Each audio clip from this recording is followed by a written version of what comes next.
স্বাগত বিরতিহীন সংবাদ রাত ৯টায় বাংলাদেশে। আপনাদের সঙ্গে আছি গোলাম কিবরিয়া এবং আমি সুমনা সিমি। শুরুতেই জানাচ্ছি শিরোনামগুলো। বুয়েট ছাত্র আবরার হত্যার বিচার শেষ হয়নি ২ বছরেও, আছে যুক্তিতর্ক শুনানির পর্যায়ে।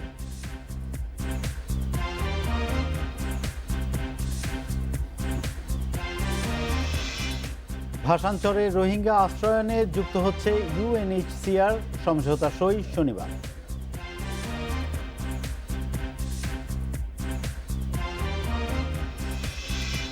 জনসংখ্যার চেয়ে জন্ম নিবন্ধনকারী বেশি ১ কোটি, কাউন্সিলরদের ক্ষমতার পক্ষে মেয়র।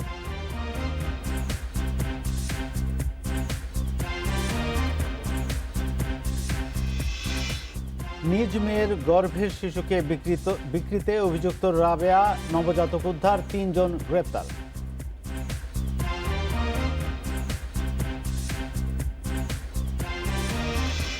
আমদানি চাল বাজারে এলেও অতিরিক্ত দামে বিক্রি সহনীয় পর্যায়ে, দাবি খাদ্যমন্ত্রীর।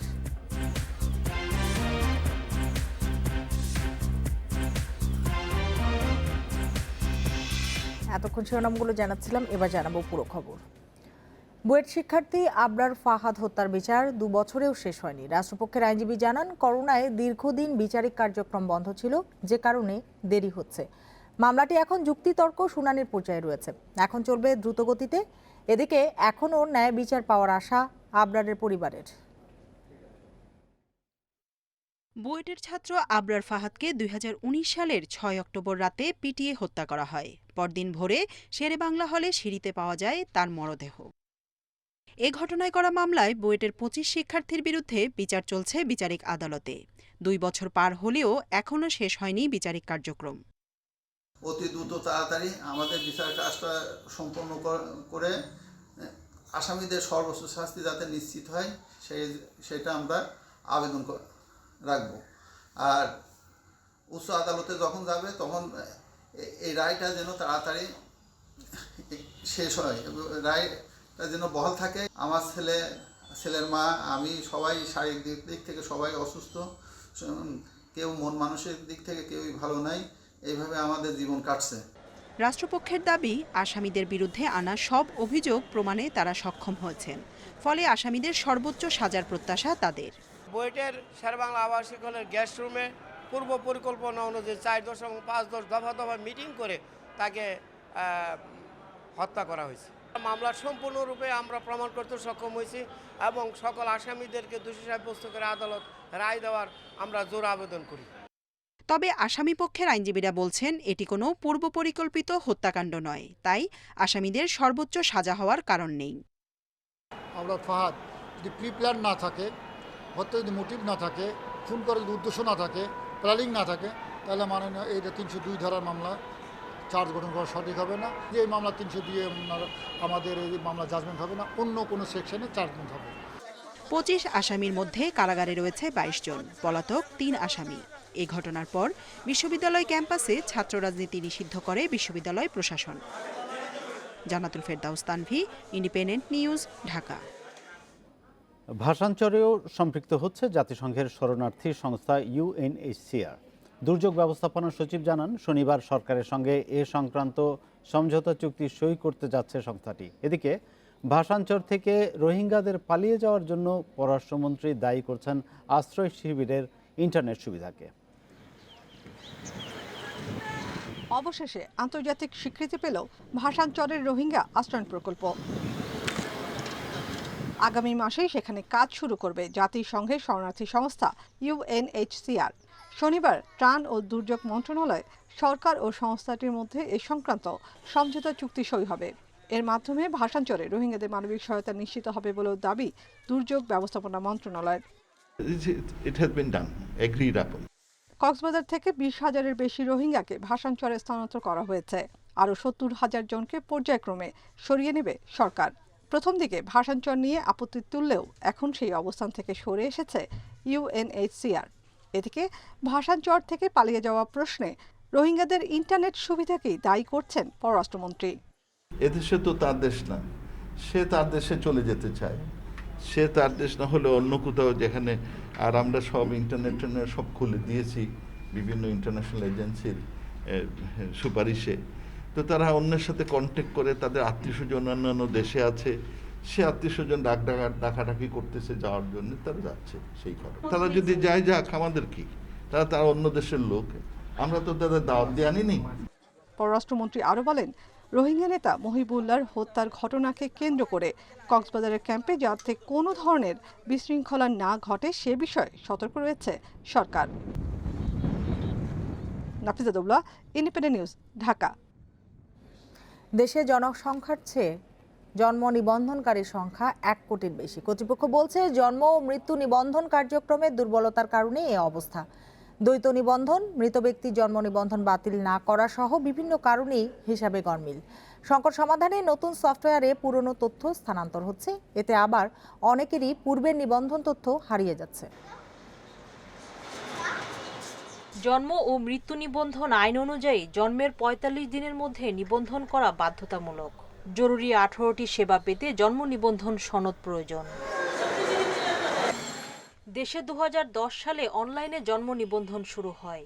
তবে দুর্বল সফটওয়্যার, দক্ষ লোকবলের অভাব সহ নানা সংকটে একই ব্যক্তির একাধিকবার নিবন্ধনের সুযোগ তৈরি হয়।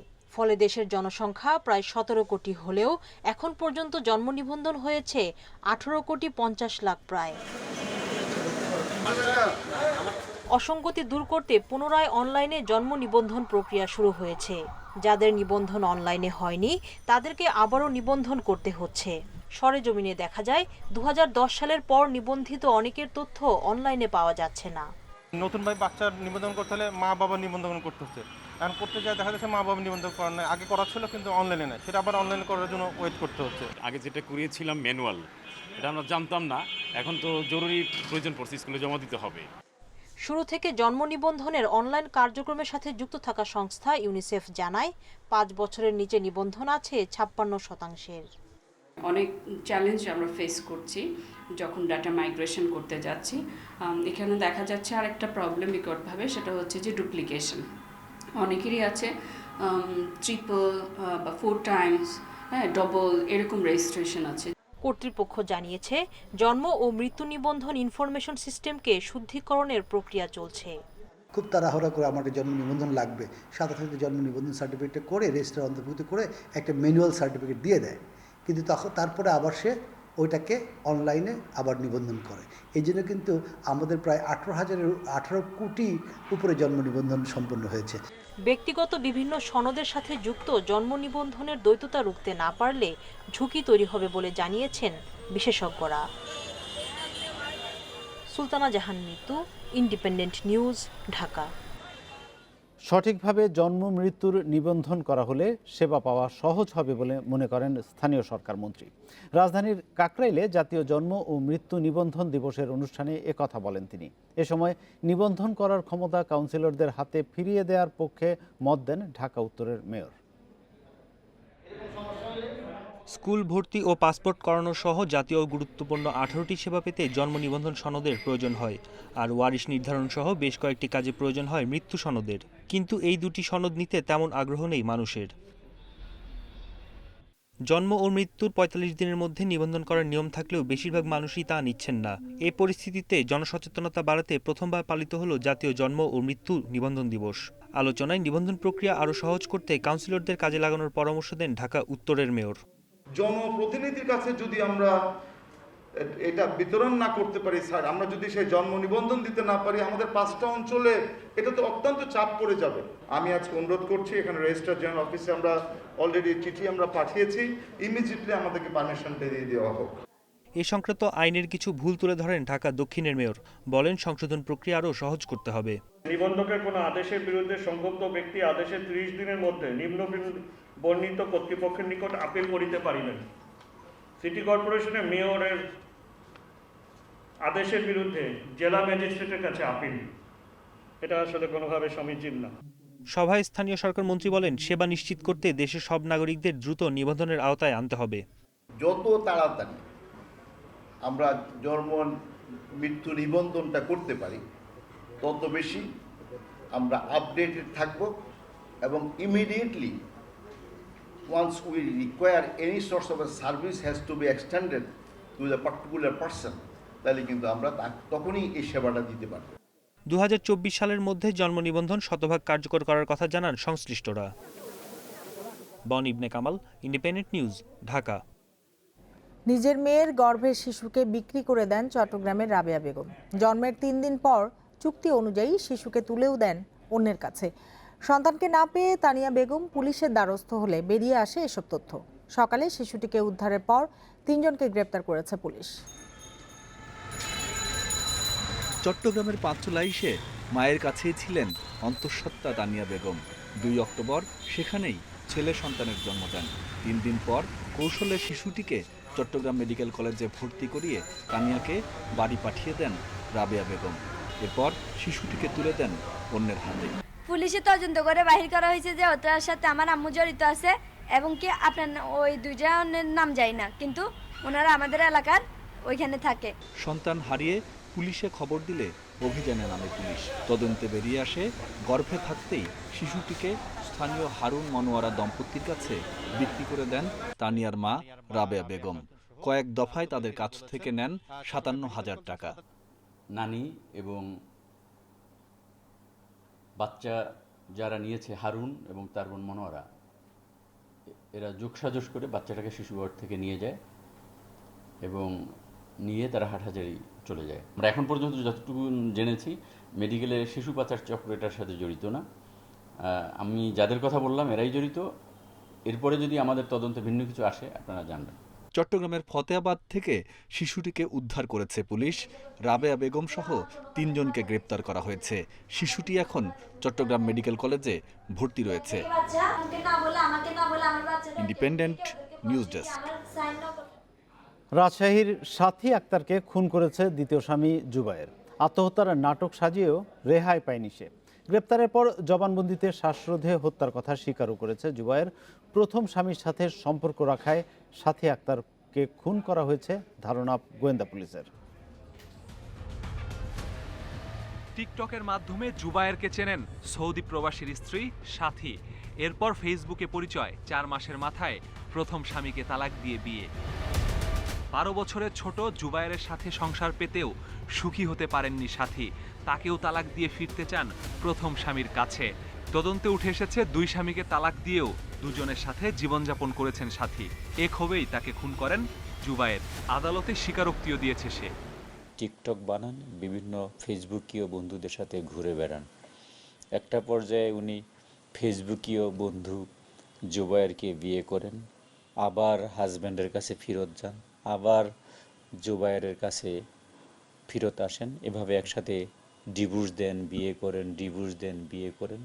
তালাক হওয়ার পর আবারও জুবায়েরের কাছে ফিরে আসে সাথী। রাজধানীর খিলক্ষেতে স্বামী স্ত্রী পরিচয়ে ভাড়া ছিলেন তারা। 14 সেপ্টেম্বর সেখান থেকে সাথীর মরদেহ উদ্ধার করে পুলিশ। প্রথমে আত্মহত্যা হলেও পরবর্তীতে ঘটনার মোড় নেয় হত্যাকাণ্ডে। পরে চট্টগ্রাম থেকে জুবায়েরকে গ্রেফতার করে গোয়েন্দা পুলিশ। বিভিন্ন ছেলেদের সাথে কথা বলা, বিভিন্ন সময় বাইরে যাওয়া, এগুলো যখন ওকে আমি না করতাম ওর তখন মাথাটা আরো বেশি বিগড়ে যেত। আমাদের সম্পর্কটা ধীরে ধীরে আরো বেশি খারাপ হয়ে যাচ্ছিল। গোয়েন্দারা জানায় ঘটনার দিন টিকটক নিয়ে ব্যস্ত ছিল সাথী। পেছন থেকে ওড়না দিয়ে শ্বাসরোধ করে হত্যা করে জুবায়ের। পরে আত্মহত্যার নাটক সাজায়। টিকটকের মধ্যেই লেগে থাকেন। এটার কারণেই মূলত এই দ্বিতীয় হাজব্যান্ড যিনি, উনিও ফ্রাস্ট্রেটেড ছিলেন যে এই মহিলা তো ওনাকে ডিভোর্স দিয়েছে, আমাকে বিয়ে করেছে, আবার আমাকে রেখে দিয়ে আরেকজনের সাথে ঘোরাঘুরি করে। এই জাতীয় ঝুটঝামেলার কারণেই সে একটা পর্যায়ে তাকে ওড়না দিয়ে শ্বাসরুদ্ধ করে হত্যা করে। সামাজিক যোগাযোগ মাধ্যমে সম্পর্ক স্থাপনের আগে তাই যাচাই বাছাইয়ের পরামর্শ দিচ্ছে DB. Masudur Rahman, independent news, Dhaka. ঢাকার হাসপাতালগুলোতে কমতে শুরু করেছে ডেঙ্গু রোগীর সংখ্যা। তবে চিকিৎসকরা বলছেন রোগী কমার এ সংখ্যা এখনও স্বস্তিদায়ক নয়। এদিকে স্থানীয় সরকার মন্ত্রী বলেছেন ডেঙ্গু আরও নিয়ন্ত্রণে আসা উচিত ছিল। এদিকে গত 24 ঘন্টায় ডেঙ্গুতে আক্রান্ত হয়েছেন আরও 203 জন, আর ঢাকায় নতুন রোগী শনাক্ত 170 জন। ডেঙ্গু চিকিৎসার জন্য নির্ধারিত বেসরকারি হাসপাতাল হলি ফ্যামিলিতে মাসখানেক আগেও প্রতিদিন 40 থেকে 50 জন ডেঙ্গু আক্রান্ত রোগী ভর্তি থাকতেন। তবে গত কয়েকদিন ধরে এ সংখ্যা 25 থেকে 26 জন। শুধু এ হাসপাতালই নয়, ডেঙ্গু চিকিৎসার জন্য নির্ধারিত সরকারি বা বেসরকারি সব হাসপাতালেই কিছুটা কমতে শুরু করেছে রোগীর চাপ। চিকিৎসকরা জানান সম্প্রতি অনেক রোগী হাসপাতালে ভর্তি হচ্ছেন ডেঙ্গুর সব উপসর্গ নিয়ে, কিন্তু পরীক্ষায় ডেঙ্গু নেগেটিভ আসছে। অন্যান্য কিছু ফেব্রুয়ারি কন্ডিশন আছে ভাইরাস জনিত, যেগুলো আমরা আননোন এখন পর্যন্ত কিন্তু ডিটেকশন বুঝতে পারতেছি না। ভাইরাল ফিভারটাই জ্বর হলো যে রোগীটা, তার দিকে দৃষ্টিটা প্রখর রাখতে হবে এবং সাধারণ জ্বরের যে চিকিৎসা আছে প্যারাসিটামলটাই খাওয়ান এবং 2-4 দিন অবজার্ভ করে টেস্ট করেন। তারা হলো অ্যান্টিবায়োটিকই দেবেন না, অন্য কিছু করবেন না, প্রচুর পানি খাওয়ান, এই জাতীয় জিনিসটা অবশ্যই খাবেন, এইটা আপনাকে বজায় রাখতে হবে। এদিকে বুধবার কাকরাইলে এক অনুষ্ঠানে স্থানীয় সরকার মন্ত্রী জানান 2019-এর তুলনায় ডেঙ্গু পরিস্থিতি এবার কিছুটা ভালো। আমার মনে হয় তুলনামূলকভাবে ভালো করছি, কিন্তু এটা যদি আমরা গতবারের মতন অথবা তার চেয়ে আরও কমাইতে পারতাম তাহলে সেটা আমাদের জন্য আরও সুখের হতো অথবা আমার প্রত্যাশিত ছিল। চলতি বছর জানুয়ারি থেকে এখন পর্যন্ত দেশে ডেঙ্গু আক্রান্ত হয়েছে প্রায় 20,000। এর মধ্যে সেপ্টেম্বরে সবচেয়ে বেশি 7,841 জন। মাহমুদ শরীফ, ইন্ডিপেন্ডেন্ট নিউজ, ঢাকা। দেশে করোনায় আরও 21 জনের মৃত্যু হয়েছে, এর মধ্যে পুরুষ 9 এবং নারী 12 জন। এ নিয়ে মোট প্রাণহানি হল 27,635 জনের। 821টি ল্যাবে 24 ঘন্টায় 24,376 নমুনা পরীক্ষায় করোনা শনাক্ত হয়েছে 703 জনের। পরীক্ষা বিবেচনায় শনাক্তের হার 2.88%। বৃহস্পতিবার স্বাস্থ্য অধিদপ্তরের বিজ্ঞপ্তিতে জানানো হয়, দেশে মোট করোনা আক্রান্তের সংখ্যা দাঁড়ালো 15,60,155 জনে, সুস্থ হয়েছেন আরও 817 জন। এ নিয়ে মোট সুস্থ 15,21,011 জন।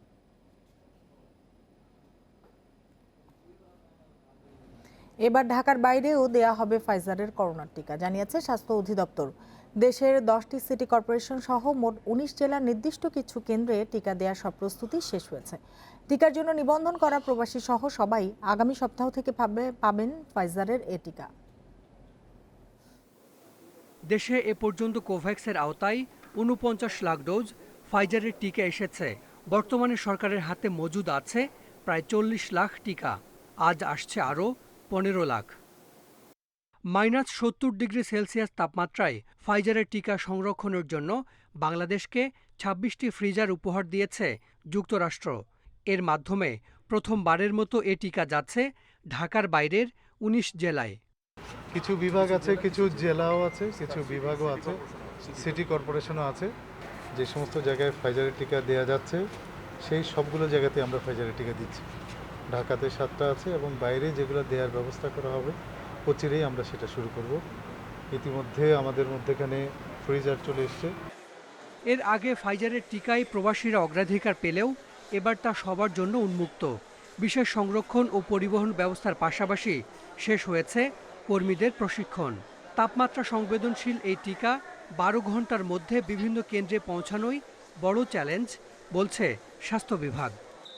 আমরা এই সমস্ত আলট্রা কোল্ড চেইনের যতগুলো ভ্যাকসিন আছে সেই ভ্যাকসিনগুলো সংরক্ষণ করার মতন এবং সরবরাহ করার মতন ন্যূনতম সক্ষমতা আমরা অর্জন করেছি এবং এটা দিয়ে আশা করছি সামনের দিকে এই সমস্ত চ্যালেঞ্জের ভ্যাকসিন যেগুলো আসবে আমরা সেগুলোকে হ্যান্ডেল করতে পারবো। বর্তমানে ঢাকা মেডিকেল, বঙ্গবন্ধু মেডিকেল সহ রাজধানীর 7টি হাসপাতালেই কেবল দেয়া হচ্ছে যুক্তরাষ্ট্রে উৎপাদিত ফাইজার বায়োএনটেকের করোনা টিকা। Hasan Misbah, independent news, Dhaka. সরকারি কর্মকর্তাদের মাঠ পর্যায়ে কাজ করার পাশাপাশি জনগণের সেবক হিসেবে পাশে থাকতে নির্দেশ দিয়েছেন প্রধানমন্ত্রী শেখ হাসিনা। সকালে গণভবন থেকে ভিডিও কনফারেন্সে 119 ও 120তম আইন ও প্রশাসন প্রশিক্ষণ কোর্সের সমাপনী ও সনদ বিতরণী অনুষ্ঠানে এই নির্দেশ দেন তিনি। আইন ও প্রশাসন কোর্সের বুধবার সকালে রাজধানীর শাহবাগের বিসিএস প্রশাসন একাডেমিতে আয়োজন করা হয় 119 ও 120তম আইন ও প্রশাসন প্রশিক্ষণ কোর্সের সমাপনী ও সনদ বিতরণী অনুষ্ঠান। এতে প্রধানমন্ত্রী তার সরকারি বাসভবন গণভবন থেকে ভিডিও কনফারেন্সের মাধ্যমে যোগ দেন। এ সময় প্রধানমন্ত্রী বলেন, শোষিত বঞ্চিত মানুষকে মুক্তি দিতেই বঙ্গবন্ধু সংগ্রাম করেছেন, তার জীবন উৎসর্গ করেছেন। তার স্বপ্ন ছিল দেশের একজন মানুষও যেন না খেয়ে না থাকে। আইন ও প্রশাসনের কর্মকর্তাদের সেদিকে লক্ষ্য রেখে রাষ্ট্রীয় দায়িত্ব পালন করতে হবে। মাঠ পর্যায়ে যে আপনাদেরকে কাজ করতে হবে জনগণের জন্য, জনগণের সেবক হিসেবে। বাংলাদেশের একটি মানুষও যেন না খেয়ে থাকে না, না খেয়ে কষ্ট না পায়, গৃহহীন না থাকে, চিকিৎসা এবং শিক্ষার অধিকার থেকে যেন বঞ্চিত না হয়, সেদিকে লক্ষ্য রেখেই আপনারা রাষ্ট্রীয় দায়িত্ব পালন করবেন, সেটাই আমরা চাই। প্রযুক্তি জ্ঞান ও মেধাকে কাজে লাগিয়ে নিজ নিজ কর্মস্থলের মানুষের ভাগ্য পরিবর্তনে সরকারি কর্মকর্তাদের করণীয় নির্ধারণ করার কথা বলেন প্রধানমন্ত্রী। মানুষ যেন প্রশাসনের সেবা পায় সেদিকে লক্ষ্য রেখে কাজ করতেও সরকারি কর্মকর্তাদের নির্দেশ দেন সরকার প্রধান। সরকারি কর্মচারীগণ সার্বক্ষণিকভাবে জনগণের সেবা প্রদানে বাধ্য এবং আমি আশা করি আপনারা সাংবিধানিক এই দায়বদ্ধতার প্রতি বিশ্বস্ত থেকে জনগণের সেবায় নিজেদেরকে আত্মনিয়োগ করবেন। আপনার স্ব কর্মস্থলে সেখানকার মানুষের ভাগ্য পরিবর্তনে কি কি করণীয় সেটা আপনাদেরকেই ঠিক করতে হবে। আপনারাও জানতে পারবেন, আপনাদের সেই উদ্ভাবনী চিন্তা ভাবনাটা যেন থাকে। 2041 সালে বাংলাদেশকে উন্নত বিশ্বের কাতারে পৌঁছে দিতে নবীন কর্মকর্তাদের সে অনুযায়ী কাজ করার আহ্বান জানান প্রধানমন্ত্রী শেখ হাসিনা। আপনারা থাকবেন সেই 41-এর সৈনিক, সেইভাবে আপনাদেরকে তৈরি হতে হবে, কাজ করতে হবে। পরে তিনি বর্তমান সরকারের আমলে সরকারি চাকরিজীবীদের নানা সুযোগ সুবিধা বৃদ্ধি করা হয়েছে বলেও উল্লেখ করেন। নূরে জান্নাত, ইন্ডিপেন্ডেন্ট নিউজ, ঢাকা। রাত 9টায় বাংলাদেশে এবার খেলার খবর জানাচ্ছি শিরোনামগুলো। বাংলাদেশ ক্রিকেট বোর্ডের পরিচালনা পর্ষদে 5 নতুন মুখ, পাপন সহ পুনর্নির্বাচিত 18 জন সভাপতি ঠিক হবে কালকের সভায়।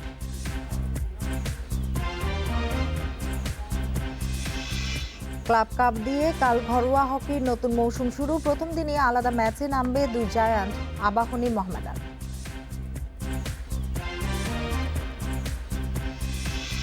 বাংলাদেশ ক্রিকেট বোর্ডের নির্বাচনের ফলাফল পাওয়া গেছে। সকাল 10টা থেকে বিকেল 5টা পর্যন্ত হয়েছে ভোট গ্রহণ।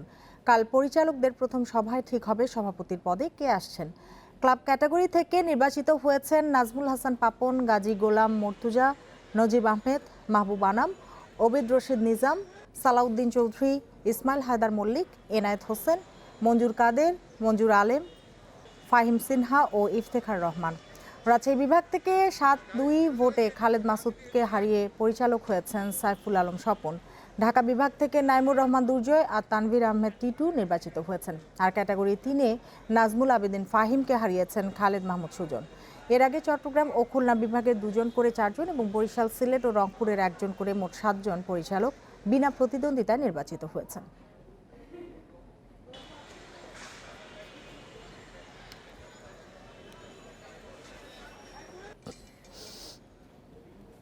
ওমানে টি-20 বিশ্বকাপের আনুষ্ঠানিক প্রস্তুতি পর্ব চলছে।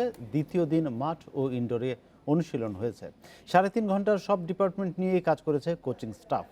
ওমান ক্রিকেট একাডেমির ইনডোরে লং রেঞ্জ শট প্র্যাকটিস করেছেন শেখ মাহাদি। মাঠে নেট সেশনে শরীফুল তাসকিনদের পাশে মাহমুদুল্লাহ আফিফরাও বোলিং ঝালিয়ে নিয়েছেন।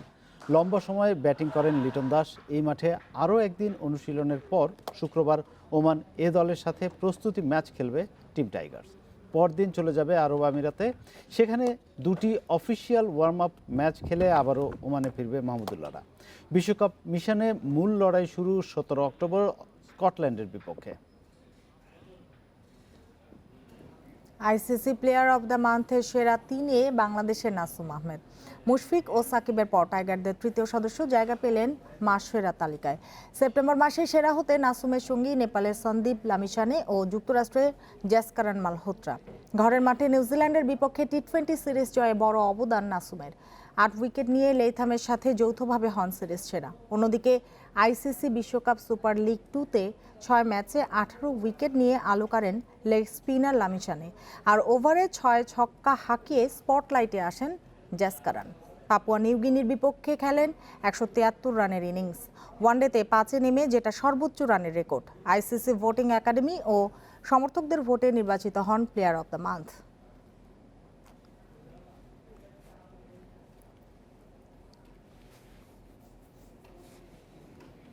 চোট কাটিয়ে খেলায় ফিরে যেন ছন্দ খুঁজে পাচ্ছেন না তামিম ইকবাল। নেপালের এভারেস্ট প্রিমিয়ার লিগে আবারও হতাশ করেছেন টাইগার তারকা। এলিমিনেটর ম্যাচে আউট হয়েছেন 9 রান করে। কাঠমান্ডু কিংসের বিপক্ষে সাবধানী শুরু ছিল তামিমের। দারুণ কভার ড্রাইভে 4 হাঁকিয়ে ভালো কিছুর আভাস দেন ড্যাশিং ওপেনার। তবে চতুর্থ ওভারেই বড় শট খেলতে গিয়ে ধরা পড়েন বাউন্ডারি লাইনে। লিগে 4 ম্যাচে টাইগার ওয়ানডে ক্যাপ্টেনের ব্যাটে মাত্র 75 রান। তামিম খারাপ করলেও তার দল ভাইরাহাওয়া গ্ল্যাডিয়েটার্স ম্যাচ জিতেছে 16 রানে। বৃহস্পতিবার দ্বিতীয় কোয়ালিফায়ারে পোখারা রাইনোসের মুখোমুখি হবে তামিমরা।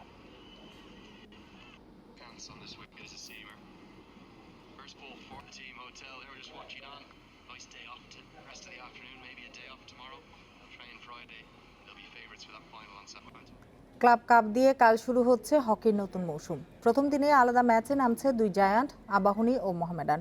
দুপুর 2টায় সাদা কালোদের প্রতিপক্ষ অ্যাজাক্স, আর বিকেল 4টায় আবাহনী লড়বে পুলিশ এসসির বিপক্ষে। টুর্নামেন্টের ফাইনাল হবে 16 অক্টোবর। 3 বছর পর নতুন মৌসুম শুরু হতে যাচ্ছে দেশের হকিতে। ক্লাব কাপ দিয়ে নীল টার্ফে ফেরার রোমাঞ্চ খেলোয়াড়দের। যেই অপ্রীতিকর কাণ্ডে 2018-র পর এক প্রকার নির্বাসনে গিয়েছিল হকি, নতুন মৌসুম শুরুর আগে তেমন কিছু না হওয়ার শপথ খেলোয়াড়দের। দীর্ঘদিন পর হকি মাঠে খেলা ফিরছে, তো আমরা খেলোয়াড়রা সবাই আশা করতেছি, পার্সোনালি আমি আমার নিজেরও যে হচ্ছে যাতে ওই রকম আর কোনো ইনসিডেন্টস না ঘটে না। যদি ফার্স্ট থেকে ফরেন আম্পায়ার নিয়ে আসে তো আমার মনে হয় যে ওইরকম বিশৃঙ্খলা হয়তো বা ঘটবে না। দুই জায়ান্ট আবাহনী মোহামেডান একই গ্রুপে। প্রথম দিনে দুই দলই নামছে আলাদা ম্যাচে। সাদা কালোদের প্রতিপক্ষ অ্যাজাক্স, আকাশী নীলদের চ্যালেঞ্জ জানাতে প্রস্তুত পুলিশ এসসি।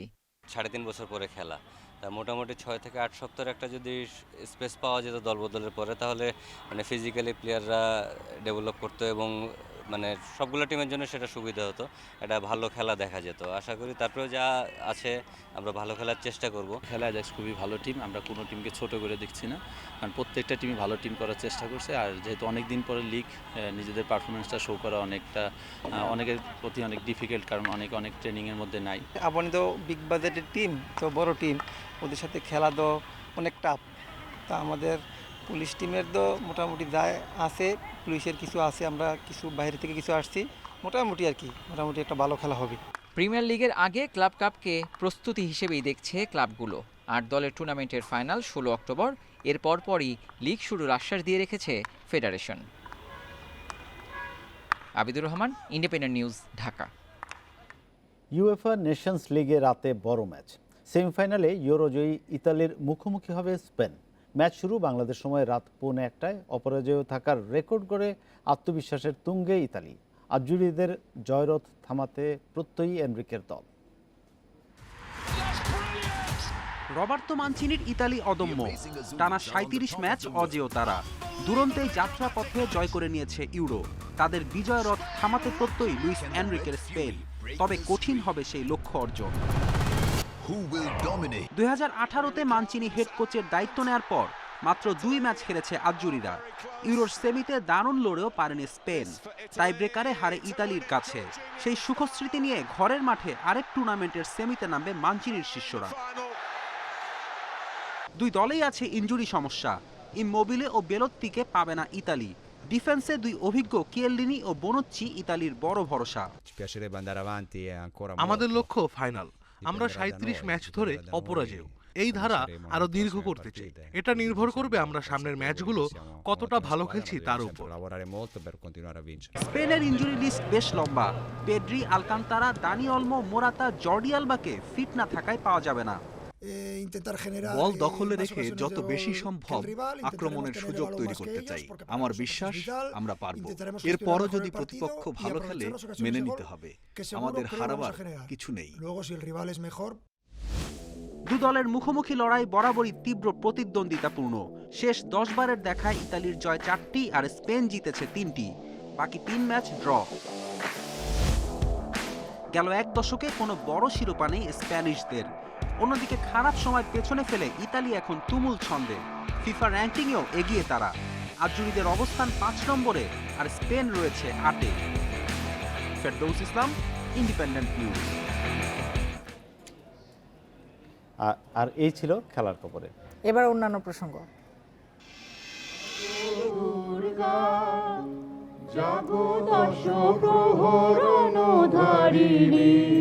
বাবুল এসো, অভয়া শক্তি বল প্রদায়িনী তুমি। মহালয়ার দিন নচিকেতা, বাবুল সুপ্রিয় ও ইন্দ্রনীল ঘোষকে নিয়ে গান গাইলেন পশ্চিমবঙ্গের মুখ্যমন্ত্রী মমতা। পাশাপাশি প্রকাশ পেয়েছে তার গানের অ্যালবাম জননী। এর 8টি গানের গীতিকার ও সুরকার মমতা নিজেই, একটিতে কণ্ঠও দিয়েছেন তিনি। এতে মমতা ছাড়াও গেয়েছেন নচিকেতা, ইন্দ্রনীল, শ্রীরাধা বন্দ্যোপাধ্যায়, রূপঙ্করের মতো শিল্পীরা।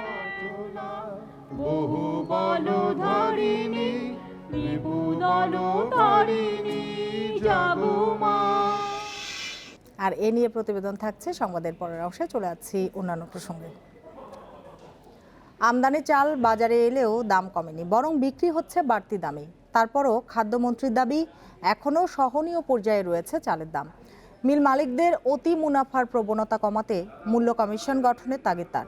তবে আলাদা কমিশন নয়, সরকারি বিপণন বিভাগকে শক্তিশালী করার পরামর্শ বিশেষজ্ঞদের। চলতি বছর দেশে চালের উৎপাদন লক্ষ্যমাত্রার চেয়ে বেশি হয়েছে। সরকারি গুদামে মজুতও যথেষ্ট। এরপরও যাতে দাম নিয়ন্ত্রণে থাকে, এজন্য 17 লাখ টন চাল আমদানির অনুমতি দেয় সরকার। বাজারেও পাওয়া যাচ্ছে বিদেশি চাল, কিন্তু কাজের কাজ কিছুই হয়নি। চাল বিক্রি হচ্ছে বাড়তি দামেই। টিসিবি বলছে, গত এক সপ্তাহে সরু চালের দাম বেড়েছে 1.67%। প্রতি কেজি মিনিকেট চাল বিক্রি হচ্ছে 56 থেকে 62 টাকায়, নাজির শাইল 62 থেকে 70 টাকা। এ অবস্থায় দিশেহারা স্বল্প আয়ের মানুষেরা। সাধারণ মানুষ জিম্মি হয়ে গেছে, কিছু কতিপয় লোকের কারণে আমরা আজকে জিম্মি। মিলেরা তাদের মেলে নিয়ে তাদের মোরগে এই বাইরের চালটা বইরা তারা বাজারজাত করে তাদের দামে। এই জন্য মিলারদেরকে এই সুযোগ দেওয়া যাবে না। খাদ্যমন্ত্রীর যুক্তি, অন্য নিত্যপণ্যের তুলনায় চালের দাম কম বেড়েছে। বাজার স্বাভাবিক রাখতে মিলারদের আন্তরিক হতে বললেন মন্ত্রী।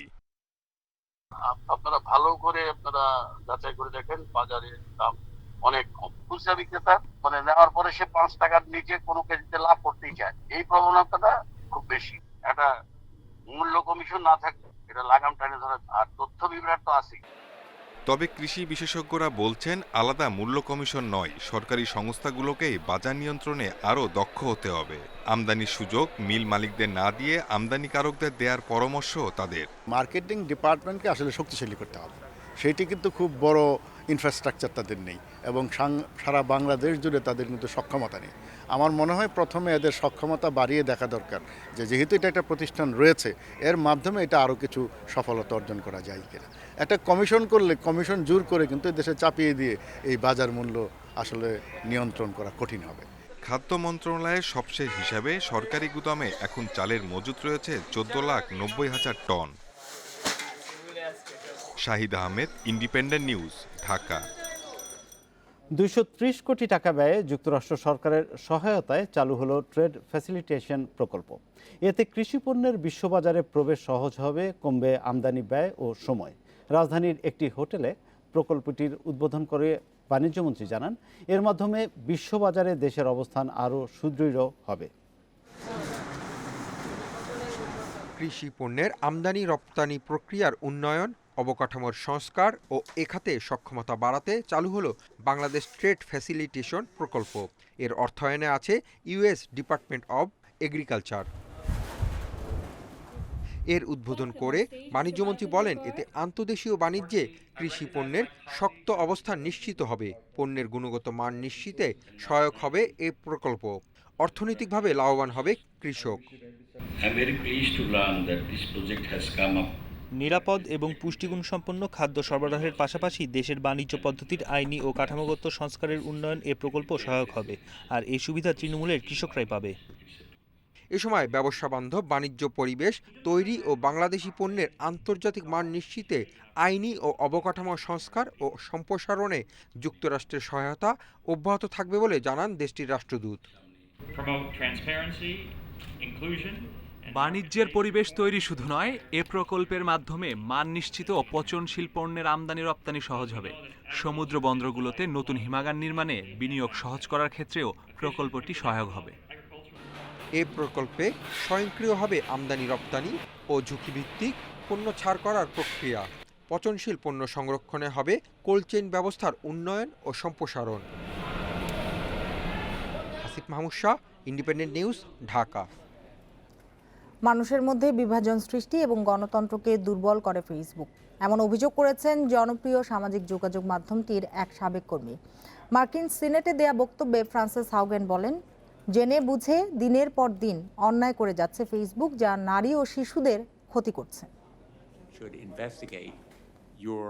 ভোক্তা অধিকার সুরক্ষা, পণ্য নিরাপত্তা ও তথ্যের সুরক্ষা বিষয়ক মার্কিন সিনেট উপকমিটির সামনে বক্তব্য দেন হাউগেন। বলেন, গ্রাহকদের তথ্য সুরক্ষার চাইতে নিজেদের মুনাফার দিকে বেশি মনোযোগ ফেসবুকের। আমি আজ কথা বলতে এসেছি কারণ ফেসবুক যা করছে তা নারী ও শিশুদের জন্য হুমকি। মানুষের মধ্যে বিভাজন সৃষ্টি এবং গণতন্ত্রকে দুর্বল করে তুলছে ফেসবুক। গ্রাহকদের তথ্য সুরক্ষিত রাখার সক্ষমতা থাকলেও তা আমলে নেয়নি প্রতিষ্ঠানের কর্তা ব্যক্তিরা। এই সংকট মোকাবিলায় কংগ্রেসের হস্তক্ষেপ জরুরি। তবে এসব অভিযোগ অস্বীকার করেছে ফেসবুক কর্তৃপক্ষ। যদিও সাইবার নিরাপত্তা ইস্যুতে আরও কাজ করার প্রয়োজন আছে বলে মনে করছেন তারা। ফ্রান্সিস হাউগেন যেসব বিষয়ে কথা বলেছেন তা তার এখতিয়ার বহির্ভূত বলেও দাবি ফেসবুকের। অনেক দাবি করা হয়েছে যেগুলো ভিত্তিহীন। আমরা মানুষের সুরক্ষা থেকে মুনাফাকে বেশি গুরুত্ব দিই, এটা কোনোভাবেই সঠিক নয়। ফেসবুক ইচ্ছাকৃত মানুষকে বিরক্ত করার মতো কন্টেন্ট পোস্ট করে, এই অভিযোগ একদমই অযৌক্তিক। এমনকি শিশুদের উপর যেন ক্ষতিকর প্রভাব না পড়ে সেদিকেই বেশি গুরুত্ব দিই আমরা। তাদের জন্য নিরাপদ ও ভালো কিছু করার চেষ্টা করছে ফেসবুক। ৩৭ বছর বয়সী ফ্রান্সিস ফেসবুকের মিথ্যা তথ্যের প্রসার রোধে কাজ করা দলটিতে পণ্য ব্যবস্থাপক হিসেবে কর্মরত ছিলেন। ফেসবুকের কর্মকাণ্ডে ক্ষুব্ধ হয়ে চলতি বছর প্রতিষ্ঠানটিতে আর কাজ না করার সিদ্ধান্ত নেন। ফেসবুক ছাড়ার আগে বেশ কিছু অভ্যন্তরীণ নথি সঙ্গে নিয়ে যান তিনি। Sadia Afrin, Independent News. রসায়নে যৌথভাবে নোবেল পেলেন জার্মানির বেঞ্জামিন লিস্ট ও মার্কিন গবেষক David C MacMillan. Asymmetric organocatalysis নামে জৈব অণু তৈরির নতুন কৌশল আবিষ্কারের জন্য তারা এই স্বীকৃতি পান। বুধবার সুইডিশ একাডেমি অফ সায়েন্স এই ঘোষণা দেয়। অণু তৈরির সময় কোনো পদার্থ দিয়ে রাসায়নিক বিক্রিয়ার গতিবৃদ্ধিকে অনুঘটন বলে, আর গতি বাড়াতে ব্যবহৃত ওই পদার্থকে বলা হয় অনুঘটক বা প্রভাবক। এবার সেই অনুঘটনের নতুন কৌশল আবিষ্কার করে রসায়নে নোবেল পেলেন জার্মানির বিজ্ঞানী বেঞ্জামিন লিস্ট ও মার্কিন গবেষক ডেভিড সি ম্যাকমিলান। তাদের আবিষ্কৃত অভিনব এই পদ্ধতির নাম অ্যাসিমেট্রিক অর্গানোক্যাটালাইসিস, যার মাধ্যমে ওষুধ তৈরির উপকরণ থেকে শুরু করে সোলার সেলের যৌগ সবকিছুই খুব দ্রুত ও কার্যকরভাবে তৈরি করা যায়। এই আবিষ্কারের আগে ধাতু ও এনজাইম এই দুটি অনুঘটকের সাথে পরিচিত ছিল বিশ্ববাসী। তবে তাদের আবিষ্কার অনুঘটকের তৃতীয় একটি বিকল্প নিয়ে আসতে সফল হয়েছে। ধাতব অনুঘটকের চেয়ে জৈব অনুঘটক বেশি টেকসই। সুতরাং আমাদের যদি পরিবেশ বান্ধব অনুঘটকের আরও বিকল্প থাকে তবে পৃথিবীর ওপর এটি উল্লেখযোগ্য অবদান রাখবে।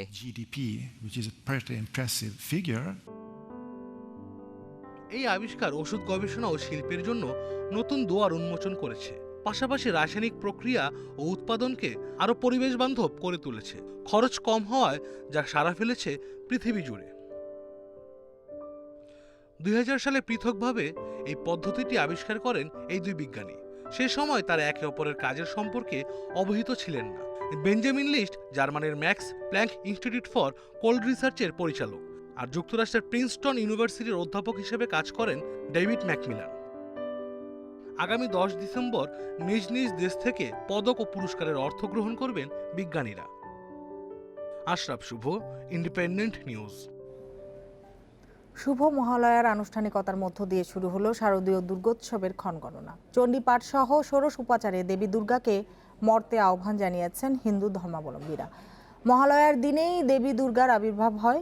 পিতৃপক্ষ শেষে দেবী পক্ষের দিকে শুরু হয় যাত্রা। 6 দিন পর 11ই অক্টোবর মহাষষ্ঠীর মাধ্যমে শুরু হবে দুর্গাপূজার মূল আনুষ্ঠানিকতা।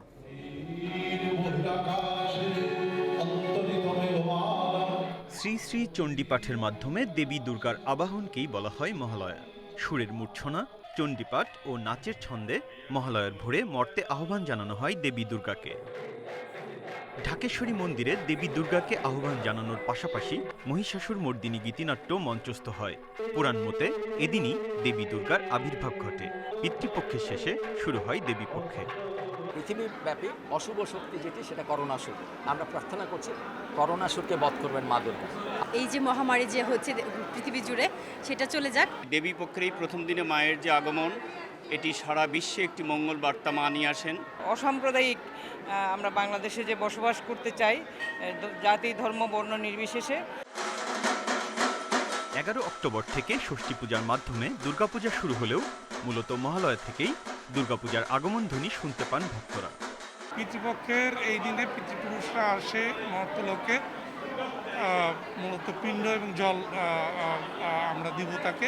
মহালয়া অর্থাৎ মহা আলয়, স্ত্রীলিঙ্গে মহালয়া করা হয়েছে, অর্থাৎ গ্রেট শেল্টার, অর্থাৎ সর্বোত্তম আশ্রয়স্থল। রাজধানীর ঢাকেশ্বরী মন্দির, রমনা কালী মন্দির, স্বামীবাগ লোকনাথ মন্দির, বনানী পূজা মণ্ডপ সহ দেশের অন্যান্য মন্দিরেও মহালয়া উপলক্ষে ছিল বিশেষ আয়োজন। গুলশান বনানী সার্বজনীন পূজা মণ্ডপ কমিটির মহালয়ার উদ্বোধনী অনুষ্ঠানে অংশ নেন তথ্যমন্ত্রী হাসান মাহমুদ। ধর্মের অনেক অপব্যাখ্যা করা হয় এবং অপব্যাখ্যা করে মানুষকে ভুল পথে পরিচালিত করার অপচেষ্টা হয়, কিন্তু কোনো ধর্ম এই হানাহানির কথা বলেনি।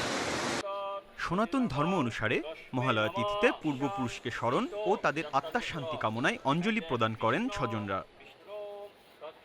Biprajit Chanda, independent news, Dhaka. মহালয়ার দিনে কলকাতার নজরুল মঞ্চে নিজের সুরে নিজেই গাইলেন পশ্চিমবঙ্গের মুখ্যমন্ত্রী মমতা বন্দ্যোপাধ্যায়। একই সঙ্গে প্রকাশিত হয়েছে জননী গানের অ্যালবাম, থিম নারী শক্তি।